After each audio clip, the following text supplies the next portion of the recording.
Assalamualaikum warahmatullahi wabarakatuh. Di sini kami bertiga atas nama Hakiki Bintang Pratama, Ella Della, Agi Safitri akan menjelaskan materi mengenai filsafat hukum. Latar belakang filsafat hukum dikenal dengan istilah jurisprudensi, Latinnya ius prudens, yakni secara etimologi terdiri atas dua kata. Juris dari kata ius yang berarti adil dan juga kebenaran. Yoh, sehat dan Sanskrit. Yod, sumber cahaya dan Ibrani. Yaos, deity, murni dan Persia. Istilah ius sama dengan droid Prancis, dikenal juga dengan kata lex yang berarti peraturan perundang-undangan. Dalam bahasa lain dikenal dengan loi Prancis, Gesetz Jerman. Dalam ilmu hukum di Indonesia, jurisprudensi diartikan sebagai ajaran hukum atau disiplin hukum, di mana menjadi ilmu yang diorientasikan seseorang pada keahlian praktis. Filsafat hukum adalah filsafat praktis yang mencoba menjawab pertanyaan dimensi laku, apa yang harus kita lakukan.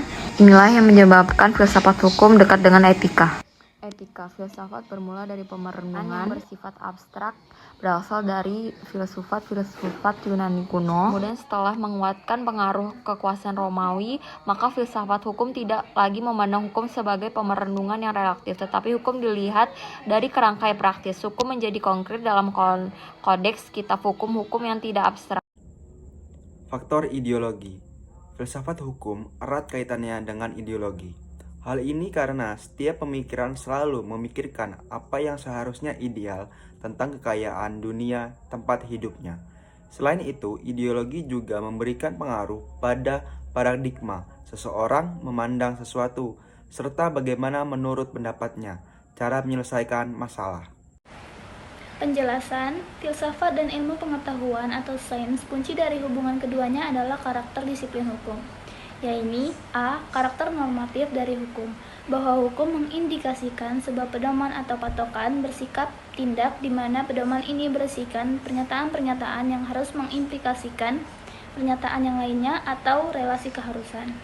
B. Karakter ought, bahwa proporsi dalam hukum adalah keharusan bukan pernyataan tentang fakta. Artinya, sebuah pernyataan tentang harus melakukan sesuatu bertujuan untuk mengekspresikan suatu tindak yang didasarkan pada implikasi pada rasio ada untuk tindak dan juga adanya standar kriteria untuk menilainya dengan mana rasio tersebut dinilai. Kesimpulan, sehingga dapat disimpulkan bahwa Pancasila sebagai sistem filsafat memiliki peran yang sangat penting dalam memimpin masyarakat untuk mendapatkan dan mengetahui kemana arah yang harus mereka pilih dalam kehidupan bermasyarakat, berbangsa, dan bernegara. Berikut penyampaian materi dari kami. Jika ada salah dalam penyampaian kami memohon maaf. Dan saya akhiri. Wassalamualaikum warahmatullahi wabarakatuh.